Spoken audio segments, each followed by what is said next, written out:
আসসালামু আলাইকুম ভিউয়ার্স। আজ আরেকটি রেসিপি আপনাদের সঙ্গে শেয়ার করছি, সেটি হচ্ছে চিংড়ি মাছ ভুনার রেসিপি। এখানে আমি 250 গ্রামের মতো চিংড়ি মাছ নিয়েছি মাঝারি সাইজের।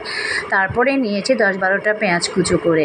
প্রথমে চুলায় হাঁড়ি বসিয়ে এর মধ্যে পেঁয়াজটা ভেজে নিলাম। তারপরে 1 চামচ রসুন, 1/2 চামচ আদা পেস্ট, 1 চা চামচ হলুদ গুঁড়ো, 1 চা চামচ মরিচ গুঁড়ো দিয়ে আমি মশলাটাকে ভালো করে কষিয়ে নেব। আর মশলাটা কষানো হয়ে গেছে। এখন আমি এখানে চিংড়ি মাছ, খোসা ছাড়ানো চিংড়ি মাছগুলো দিয়ে দেব। দিয়ে আমি ভালো করে একটু নেড়ে চেড়ে নেব।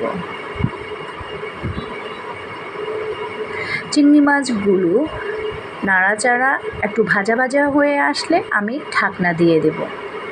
ঢাকনাটা দিয়ে আমি মিনিট খানিকের মতো একে কষিয়ে এর মধ্যে আমি 1টি টমেটো ফালি দিয়ে দিলাম। দিয়ে ভালো করে আমি নেড়ে চেড়ে নেব। এরপর আমি এতে পরিমাণ মতো পানি এতে দিয়ে দিলাম। এখানে বেশি পানি দিতে হবে না, অল্প পরিমাণে পানি এতে অ্যাড করে দিলাম। পানিটা দিয়ে আমি এখানে পরিমাণ মতো লবণ দিয়ে দিলাম। লবণটা দিয়ে আমি এখন লবণ পরিমাণ কিছুটা কম হয়েছে, যার কারণে আমি আরেকটু লবণ একে ছিটিয়ে দিলাম।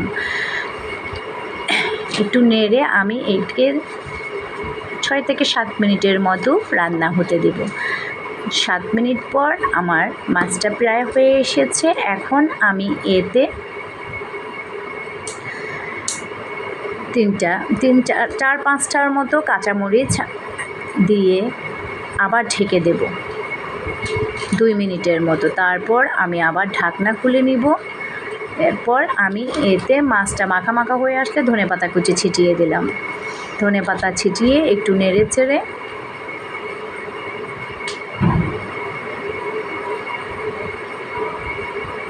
খুবই মজাদার এই চিংড়ি ভুনা হয়ে গেল আমার দারুণ মজাদার চিংড়ি ভুনার রেসিপি।